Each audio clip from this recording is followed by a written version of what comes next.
So I took this test, became a substitute teacher, never thinking it was going to put me on the trajectory to be a teacher, earning 2 masters, 2 credentials, and a doctorate degree. Welcome to the SGV Master Key, a show where you will hear personal stories of triumph over failures and how others successfully navigated the unique landscape that is the San Gabriel Valley. What makes us different? Well, just like you, we have chosen the San Gabriel Valley for our home or businesses or both. We believe it is the people and small businesses that make this community great, and we love to share their stories with you. We always encourage your questions and feedback, and you can find all of our contact information at sgvmasterkey.com. Here are the hosts for the show, Russell Mono and Scott Warmoth. All right, welcome back to another episode of the SGV Master Key.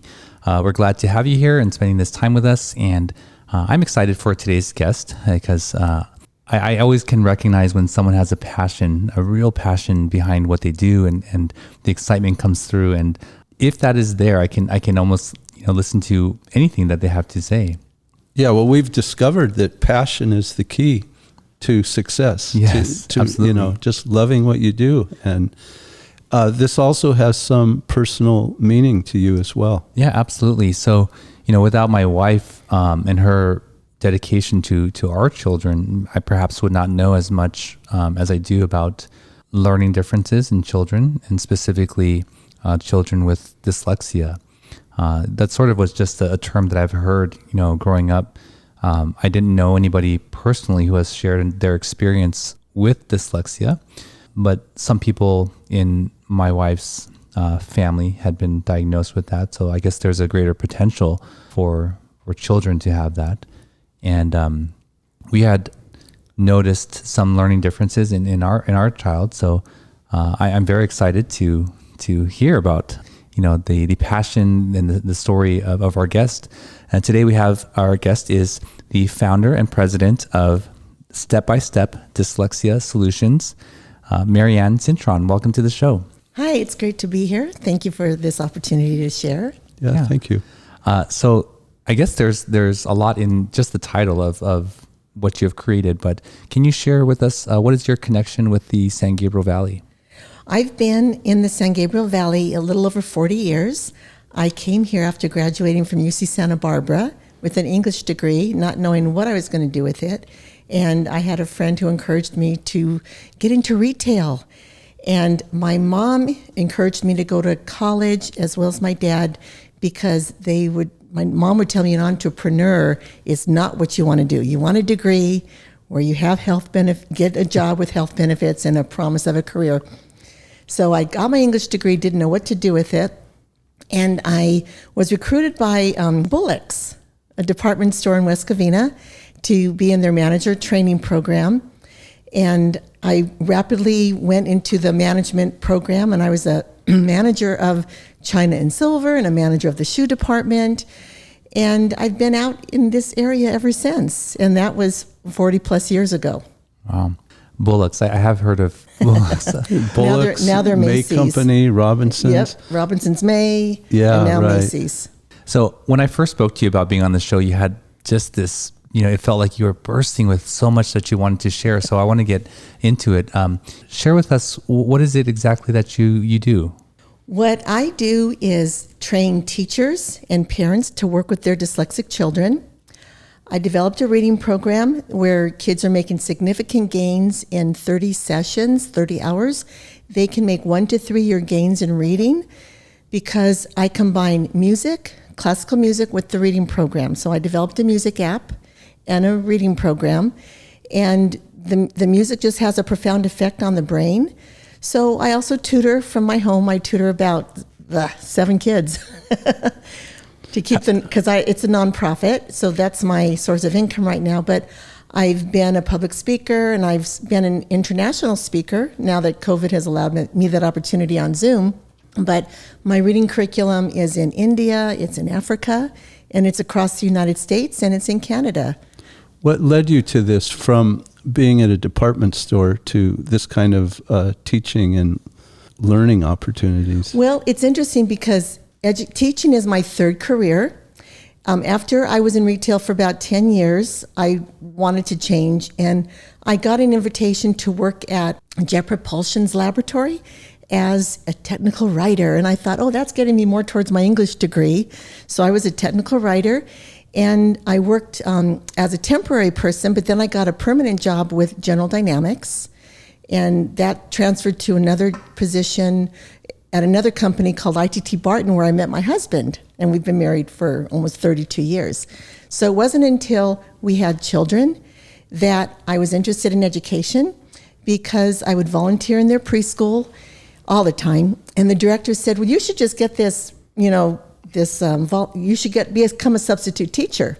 So I took this test, became a substitute teacher, never thinking it was going to put me on the trajectory to be a teacher, earning 2 masters, 2 credentials, and a doctorate degree. So I had a temporary assignment in a mental health hospital, and that, I think, stirred the passion in me to really help children who couldn't learn easily because they had other issues in their environment.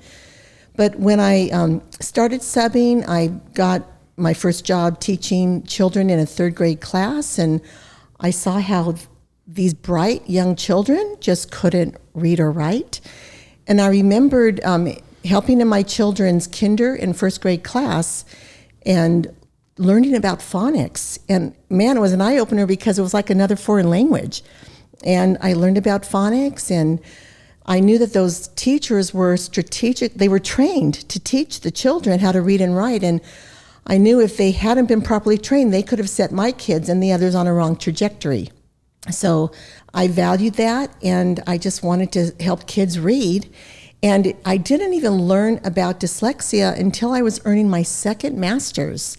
And a professor at Azusa Pacific recommended I join the International Dyslexia Association, of which I'm now a board member in Tri-County. And I learned about Sam Orton and Anna Gillingham, who were the founders of a multisensory reading program to help dyslexic children back in the early 1930s and 40s and 50s. And we weren't calling it dyslexia until the 1960s. But I learned that a multisensory reading program approach, which means the kids are seeing it, they're hearing, they have hands-on, they're speaking, would help kids learn to read. So I met a woman, when I was in my searches for learning more about Sam Orton and Anna Gillingham, I met a woman who was using music with her reading program, and she challenged me to try it with a dyslexic child that I was working with at a private school. And can I share the little story of how my eyes got open to music? Sure. I had him read from the computer, and auditory processing is something that most dyslexic children struggle with, and they just can't make the connection of the letter to the sound, and he read really slowly. And then I played classical music in his left ear, and all of a sudden he could read from the computer like a non-dyslexic person. And then I had a whiteboard, and I made 2 columns of words, and I handed him a marker, and I said, okay, connect the word from this column to this column that are associated. And it took him like 30 seconds for the first one, and he made a really jaggedy line. And then I gave him another one, and he did that, for the associated words. Then I gave him another whiteboard with 2 columns of words, and I said, okay, now connect these associated words, but I put music in his left ear. And not only did he go to it immediately, his lines were straight. And it gives me chills just thinking about it. But there was something profound going on in his brain when music was being played. So that day, I took the whiteboards to the superintendent, principal/superintendent, and he said, we've got to buy this program. And the parents actually bought it for the private school. And so I was the intervention specialist at the school. I was also an adjunct professor at Azusa Pacific University. So that helped lend credibility to what I was doing. And I worked with, I created a summer school program for 6 weeks, and the kids came to me 4 or 5 days a week. And there was a parent from another district who was going to sue the school district because her son was going to be entering middle school, and he was still reading at a low 3rd grade level. And after being in my reading program for 6 weeks, he had made 3-year gains in reading vocabulary, fluency, and comprehension. And it was astounding. So the parent didn't have to sue the district. The student went into middle school, and he was still in special ed, but he was successful.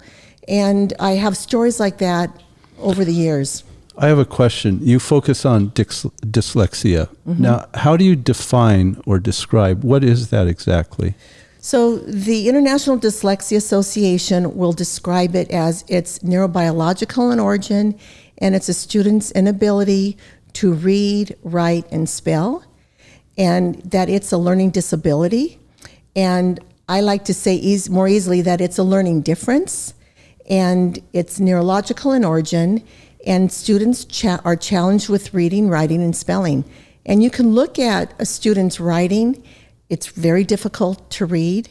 Sometimes it looks like alien writing, and when dyslexic children try to write, they won't capitalize their sentences, they won't properly punctuate, they will add and omit letters and syllables, and often you have to ask them what they read.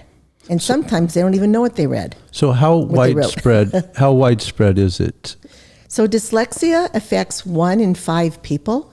So that's a lot. And what's really interesting is, so part of my journey is being an educator that couldn't get the tenure. I just couldn't figure it out because I had these degrees and I got along with the kids, but I wasn't a tenured teacher.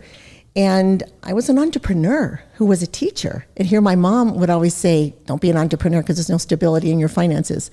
But God had made me to be an entrepreneur. So now I am the founder of Step by Step Dyslexia Solutions, and I'm with networking people who are entrepreneurs. And I know that I've learned the statistics that 35% of entrepreneurs in the United States are dyslexic. So a third of my people I network with are dyslexic or have dyslexic children, and it's just amazing. It's not a stigma that people are shy from anymore, because I'm bringing out that dyslexia is a trait of genius, and we talk about Walt Disney, Leonardo da Vinci, Albert Einstein, Winston Churchill. We're all dyslexic people, and we talk about we have to unlock the genius mind of the dyslexic child, because their self-esteem is so low, they don't know how to read, so they think they're not, contributing. But 40% of self-made millionaires are dyslexic. So it's not something people want to ignore and not take care of. It's what they want to embrace and let the creativity of the dyslexic person come forth. I've learned the 4 areas where dyslexic people really thrive is entrepreneurism, engineering, architecture, and the arts. So when I reach out to network groups, I'm trying to reach out more on social media to theater people, people who like to travel, the music, more of the arts-related organizations, because that's where those dyslexic kids are. And they have gifts to release, to show the world. And if their self-esteem is covering, hiding those. You mentioned your child's self-esteem was challenged, so. Yeah, in the public school system, so much is dependent on you keeping up, right? And everybody learns at different rates, but so much of that is dependent on you being able to read. And I remember one time she may have said, am I dumb? Because she's aware of everybody else's capabilities around her, and that's so hard to hear. But the changes that have come, from a different approach were just incredible. I want to apologize. I introduced you as Marianne, but you deserve the honor of your Dr. Marianne Cintron. So I first understood dyslexia as a visual thing, but now I know it's so much more than that, right? Yes. And I'm really interested, how does the auditory part play into their growth? So what I've shared with people is we weren't born with a reading brain like we were to see and hear. Reading is a man-made thing, but God gave us the brain parts to learn to read. So, when we inherited the printing press in the Industrial Revolution, all of a sudden, all these people who couldn't read were just, dropping back.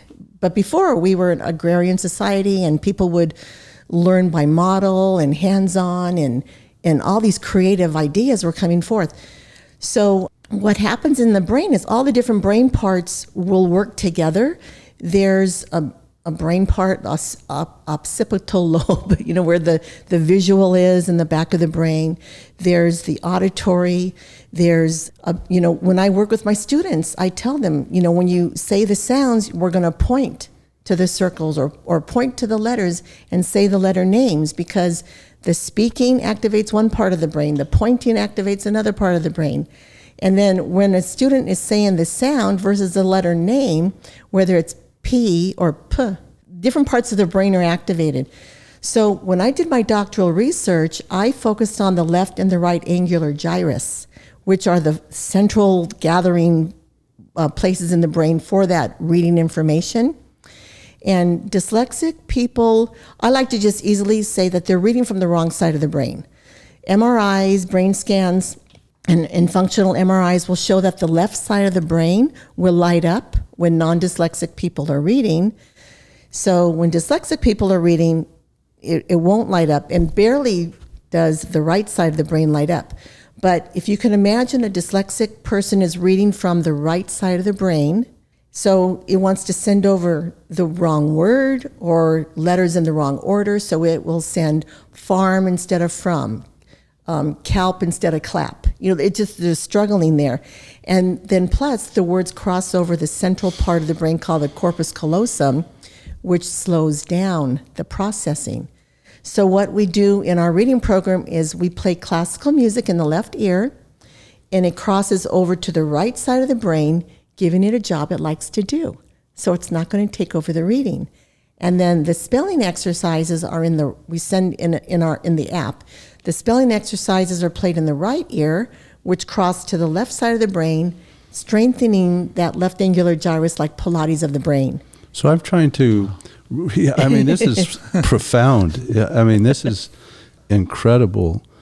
Just to go back to your statement that reading is a man-made tool, I guess, or invention. And so seeing and hearing. And then when you have music played in the left ear, it sort of clears things out so that the reading can take over? We all like music in the background. Work? People can relax with music, right? But when it's strategically played simultaneously with spelling exercises, so we have music played in the left ear and the spelling exercises in the right ear. It's called a dichotic method of learning. But what we're doing, and the big word is, we're enhancing the lateralization. So, how the music's going to transfer here, and the spelling words will transfer to the left side. It enhances the learning. The kids are learning at such a fast pace. And this should work with anyone, not just dyslexic people. Is that right? Well, some people don't need music when they read, but what I find is, so we use the music 3 different parts of the hour when we're working with the student.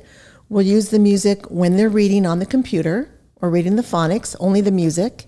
So we have an earbud and only the left is put in the ear.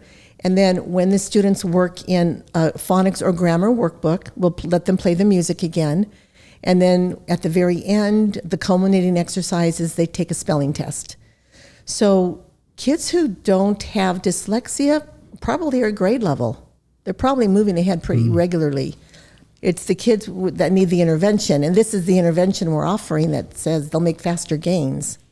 Were you thinking of trying to hack this to make other gains with yourself? Yeah, well, I was wondering, so you kind of answered what I was going to ask right there at the end. If you don't have it, you're probably grade level. So you can identify usually by where they are standing in their grade. Yes, the eligibility requirement for dyslexia is that the cognitive ability, how they think and vocabulary level, is 2 grade levels different from their reading ability. And dyslexic children are bright, so they will have average or high intelligence. I just assessed a student who has a 12-year-old reading level, and he's only 9 years old. But now he's reading at his 4th grade level, but he should be reading 2 levels higher because his cognitive is really higher. So he is eligible in those 2 categories. And then the third requirement to be eligible for dyslexia is you don't have that the phonics or the phonological awareness, which is the sound symbol relationship when you write. So he might put SH instead of CH. He doesn't learn that TCH is in a word like watch or witch or patch. They don't recognize grammar and phonics tricks. So when we give them a spelling exercise to write non-familiar words, they're not going to know EA, IE, long vowel sounds with E at the end of a word. They just don't know those grammar tricks. And those are those phonological awareness signs we can look for. I'm not aware if this is a part of being dyslexic, but, strict adherence to the rules was something that my daughter held on to. And I learned that the English language is just full of all these rule breakers, exceptions to the rules. and it's so frustrating for a young child to learn. And she's like, well, I thought you said when it's this, it's, So do you find that that's... I do. And we always teach the general rule, but we always point out the exception. We don't teach to the exceptions. One of the things we have are the different sounds for the same combination of letters, like OW can be in the word show, or it can be in the word how. So we have that. We have OE, can be in shoe or toe. So when we teach those kind of vowel, we call them vowel teams, or consonant blends, with the vowel. When we teach or digraphs, when we teach those, we try to teach one and separate the other one until weeks later, and then bring that other one in. So we don't teach them together. And then we'll have exceptions to the rule, like we teach to hear the sound of J, it's J, right? But it's also soft GE, GE, GI, GY also say J, and then DGE says J. So then the kids will see where GE says, or GI says G, like give. So we're like, well, that's an exception. Generally, it'll be a soft sound. So we teach to the generalities, and then we'll bring up the exceptions when they happen. What are you trying to accomplish, or what is the goal, or what is the result? Are they then no longer suffering from this, or I don't even know if suffering is the right way to say it, but do they get over it, or do they just learn how to deal with it? No, because the brain is getting retrained. And so research has shown that when a child uses a reading program that's multisensory, Orton-Gillingham based, their brain will actually look like the brain of a non-dyslexic peer a year later. Really? So I'm currently in the process of conducting my second research. My first research was to get the word out about what I'm doing with music in a reading program. But since this woman who mentored me passed away and didn't share her reading program, I've developed my own reading program. So I am showing that my music app with the reading program will retrain the brain at a faster rate than a year. I want people to know that this is happening in 6 weeks. We're going to do a study over 16 weeks, and we have scientists that are going to do brain EEGs, and we have a neurologist that's helping me with what's called the internal review board process. We're going to have, review of it. But kids' brains are being retrained, and they don't regress. Over winter break or over summer, they're not going to forget what they've learned because their brains are retrained, and it's pretty amazing. My goal is to twofold. One of them is to unlock their self, help them, build their self-esteem so we can unlock their genius mind so they can realize their full potentials. And the other one is to tackle this reading crisis that we have in our nation, because we have two-thirds of kids are not reading at grade level, which means a third of them are actually at the F level. So there's so many statistics about 35% of high school dropouts are dyslexic. And then we have 88% of the juveniles in the juvenile court system are illiterate. So we can put these numbers together and realize if we are teaching these kids to read before they get to middle school, so that the data says if they're not reading at grade level by the time they enter fourth grade, they're at risk of dropping out of high school or going to prison. And then those who do drop out of high school will can end up on welfare or in prison. So there's all these different ways we're looking at our reading crisis. So one of the books I just authored was Prisms of Brilliance. I love the title because it has a prison in the background, but I think about all the brilliant minds in those prisons because those kids didn't get the challenges that they needed to stimulate, their ideas or people supporting them, that they had a good idea. So they put their energy into crime, gangs, and here they are in prison. And it's like the book that wasn't written, right? It's like how many ideas weren't brought forth. And then the other book I just published was Dyslexia, A Trait of Genius. And then that's the one that really talks about the genius mind. And I share stories of people who were identified young as dyslexic and given the opportunity to dance. You want me to share a little story of that? Sure. Before we go there, I just want to make sure that we have time to get into your item. Okay. We ask each guest to bring an item with them. What did you bring with you today? So my show and tell today is my curriculum, which I'm so blessed. I was able to put this on a place called Coachwares. And it's like a university program. So I have 6 to 8 training videos that take the parent through the training of how to work with your child, and then all these beautiful. Is that self-study or? Yes. Okay. It's a self-study. And I brought these earbuds because it just earphones, because there's an app that goes with this. The app is CDSM, which stands for Cintron Dyslexia Solutions with Music. So this is just, 22 years of being an educator and 10 as a classroom teacher is culminating here. This is what God has created me for. 10 or 12 books here. Yeah, we've got 13 10 or books. 12, 13. Yeah. Yeah. And they're from the phonics reading, the spelling exercises, the workbooks for grades 1 through 4. And so then who would 5 use and above. these? I mean, how is this used? This is for parents. I'm addressing parents right now. Schools could purchase these. Educators could use them for staff developments, and they will be in the schools as we do our research. But I really want to help parents. A lot of them are homeschooling their children right now, and a lot of them don't know what to do to help their children.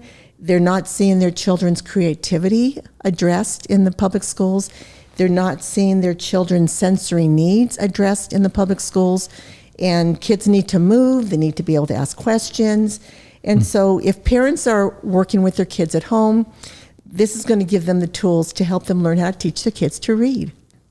Our daughter has a happy bike. It's a little bike that she pedals on while she's doing remote learning, and just incredible difference. Oh, because they're using energy? No, it's a sensory Movement, thing. sensory. Oh. Yeah, because if she doesn't have that, you can notice her. She's just always, having to fidget. And, in a traditional classroom setting, she would be punished. She'd be, maybe scolded and say, you need to pay attention, or you need to settle down. I really want to get into the reasons why, maybe it's my assumption though, but that teachers and parents maybe are not taught how to see the signs of this, because it's a huge issue, like you said, with the numbers of people ending up in prison or dropping out of school.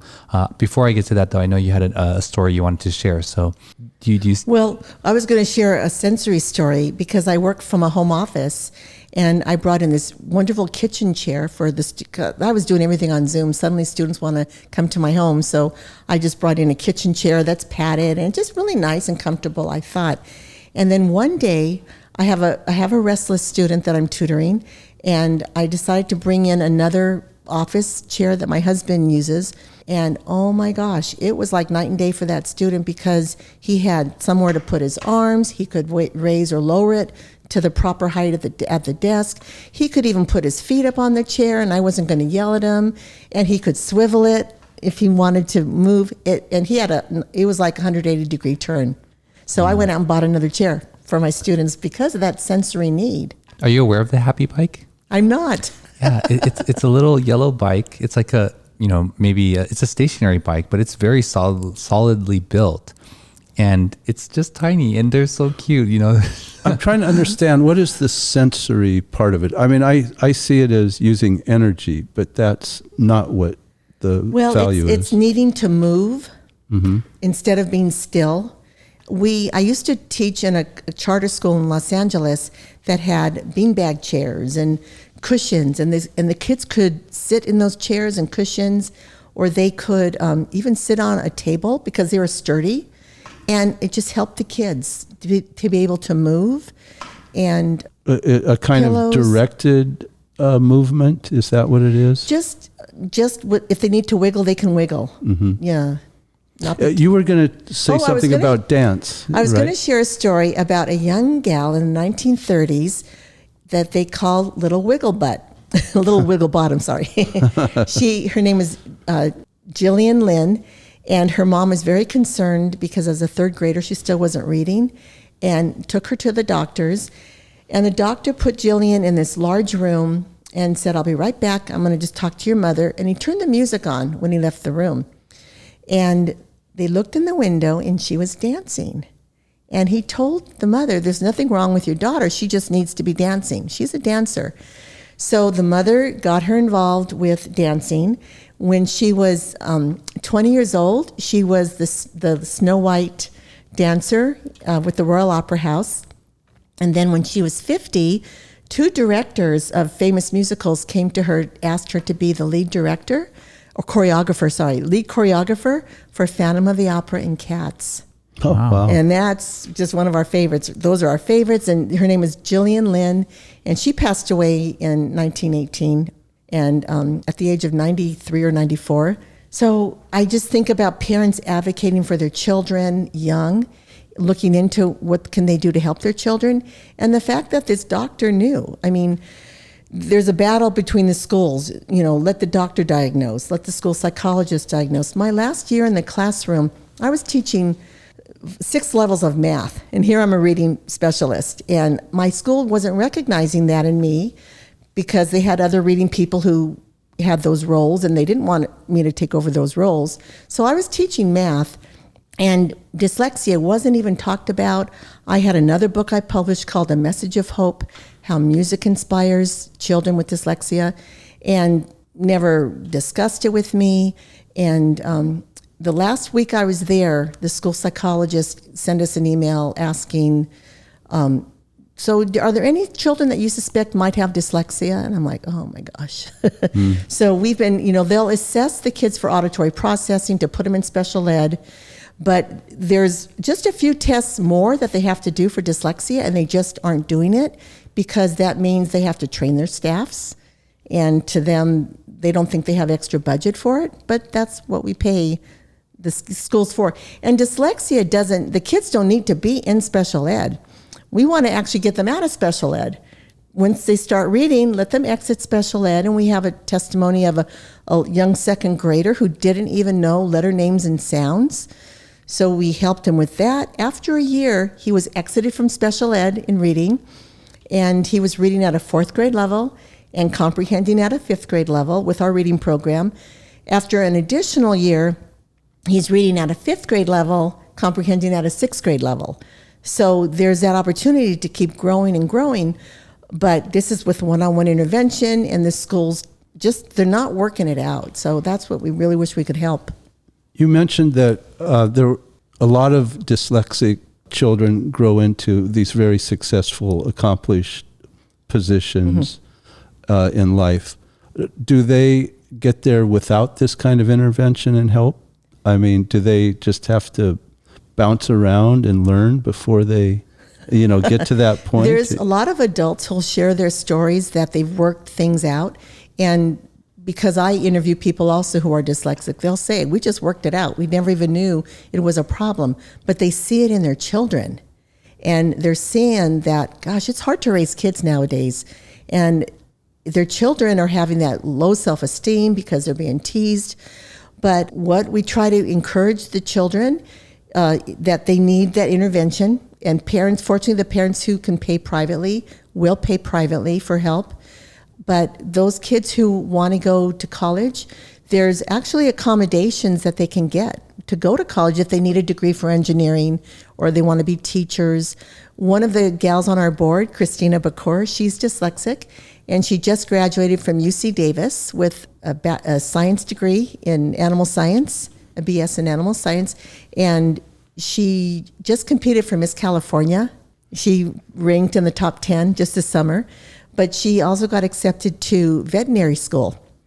So she advocates for the school. She goes and tells the kids, you know, don't give up on your dreams and get the help you need, but parents need to know where to go for help. And then the other thing is if they go to college, there's accommodations that the kids can get, like, you know, they can do more of the tests orally and they can do less problems. If they can show mastery after answering 1 or 2 problems, why give them 5 and 10? So they can have shortened assignments, and that can happen even in school. And that's why when they're in special ed, they can get those kind of accommodations. It seems like recognizing the signs is critical, right? At the earliest stage as you can. Where do you think that responsibility lies, and what are your solutions or suggestions to improve that? Yes, at the beginning, it belongs to the parents, because parents need to learn what the early indicators are. And I'll just say that kids should be rhyming by the time they're 4 years old. You know, cat, mat, hat, sat. And they need to be recognizing beginning sounds of words. And I have, in my social media, I put little activities for parents to practice with their kids. You know, cut out some pictures and talk about the sound, the beginning sound of that picture. Cat, puppy, you know, what's the beginning sound? And then talk about the ending sounds of words. And then you talk about how you put those sounds together. And when parents try to teach their children how to write their name, how to write small words, I think it starts in the home and also with a lot of reading. The more parents can read to their children. I love when I see kids on the floor with their books, just loving to read. And, you know, parents holding their kids on their lap and showing them the process of reading from left to right, how we turn our pages. And that has to be started in the home. But reading is not a natural activity, right? But it's very important in the educational process. Right. So would you be able to recognize signs in an adult who has failed to, or the system or somewhere they've not been properly diagnosed with this? Can you see that? Yes. Usually I'll see it if I see their writing. I went to an elderly care center several years ago to have lunch with one of my elderly friends. And I had lunch with her husband. And when I went to get the receipt, the gal had written guest wrong. She didn't know it was Guest. And she had spelt Dale like pale. And she just had words wrong, and she didn't know, dining room has 2 N's. She wrote din room. She just didn't know the grammar and spelling rules. And right away I just asked her, "Are you dyslexic?" And she goes, "I am." And she goes, and I said, "Well, I work with dyslexic people, and are you getting any help with it?" And she goes, "No." In fact, she goes, "I just got put in this position as at the front desk, and I don't like it because it makes me write. I don't know how to write." And usually she's in the back with numbers. And if I see the writing, I know they're dyslexic. Sometimes people will say the wrong word, and I don't know. Sometimes we all just make mistakes saying the wrong word, or we can't find that word that we need. And some of those are just normal. They're not necessarily dyslexic qualities. But I've had adults come to me to be assessed because they'll say, "I cannot read, and I want to read my Bible. I just want to learn to read." And so after I've assessed certain people, I'll say, "You have the comprehension of a sixth grader, but the reading level of a 3rd grader." And he'll say, "That's exactly where I thought I was." And their self-esteem is really impacted still. I've had adults say they've had to have other friends fill out job applications for them, and they feel like a liar or a cheater because they can't fill that out themselves. Is an inability to spell always a dyslexic problem? Yeah, it is. And what's really interesting is dyslexic people will memorize words. So they'll spell words correctly because they're memorized, but they're retrieved from their brain from the right side, which is where pictures are stored. So kids who've learned to read by sight words will store it in the right side of the brain. And but so if you have them write non-familiar words, they're not going to be successful. Wow. Is this is there a relationship to family background or to heredity, or how where does it come from? There is a genetic component, and from what I understand, only 40% of dyslexia is genetic. So the other people who are dyslexic are developing it. Maybe their parents aren't talking to them when they're little or reading to them. Maybe they're learning whole language. We're really against whole language. That's the memorizing the word and it goes to the right side of the brain. We really want to promote structured literacy where they're learning the sound to symbol relationship to the letter, because then it goes to the left side of the brain. So it's developmental dyslexia. I know of an individual who works as a forklift operator who has dropped out of high school at grade 11. And there are a lot of indications that they go out of their way to avoid where they would have to have a lot of reading and writing. I imagine that you probably recognize a lot of comorbid symptoms, even though you may not be officially trained in that. But I'm interested in hearing some of those, which you have observed. But let's take a quick break and we'll be right back. The legal process can be intimidating. You don't know where to start and you're unsure of what to expect. The attorneys and staff at the law offices of Scott Wormuth have been serving the San Gabriel Valley for over 35 years, helping people just like you navigate through the legal process and ensuring you're treated fairly. You can find them at law888.com or call 626-282-6868. That's 626-282-6868. All right, we're back with Dr. Marianne.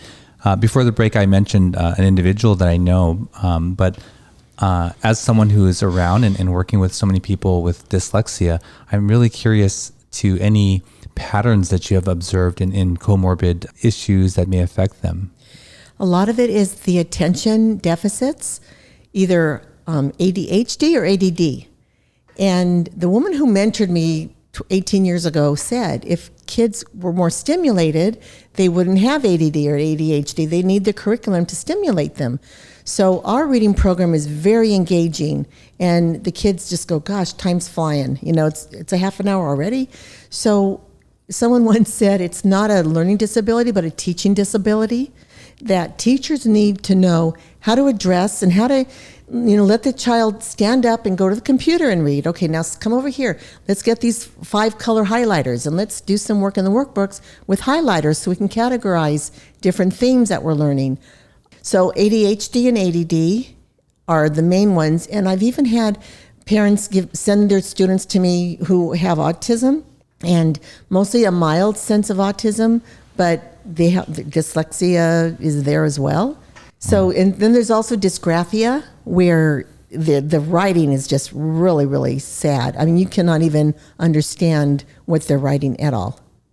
Right.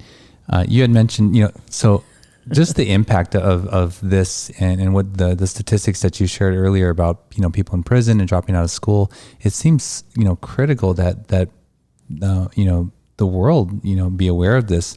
And you mentioned that it falls first on the parent. So beyond that, if the parents are unable or unwilling to, how can we catch it after that? Well, teachers need to be trained what to look for. And I mean, I was wondering what was this when I would see these bright kids, the ones I could carry on good conversations with. They'd tell me their life story, they're articulate. But man, they couldn't read. When I had the book Holes, and it was such an interesting book, I'm like, oh, the kids are going to love this. And this bright young student couldn't read it. And I'm like, what is this? So we need to be informed what it is. There's an organization called International Dyslexia Association that parents should sign up and join, because we're always having conferences, we're having workshops, we're having special speakers who come out and share what's going on in the brain, what dyslexia what it is and how they can help their children. And then Decoding Dyslexia is another international organization. But teachers are so busy in the classroom that they don't want to add more to their plate, right? I certainly didn't, because between the testing and assessments and benchmarks and evaluations and all the things we're required to do as classroom teachers, you don't think about adding something else to your plate. But teachers who really want to help those kids that they see are struggling and they just don't know what to do to help them, they need to join one of these organizations and learn about dyslexia.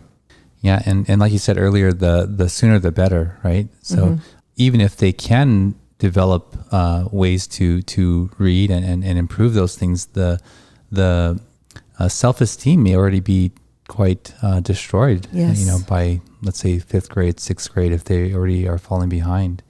I know you have a lot of information that you want to share, but we want to be able to get into the other portion of our show where we learn about some of your interest in the San Gabriel Valley.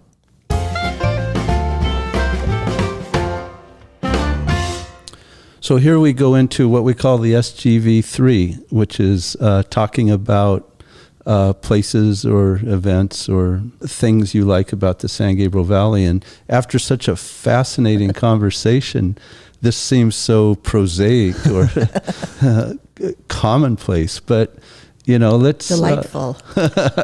What are some of your favorite things about the San Gabriel Valley? One of the favorite traditional events we do, Candlelight Pavilion in Claremont. It's where they have the musicals, seasonal musicals, and they have dinner. So it's a dinner show, Candlelight Pavilion. Mm-hmm.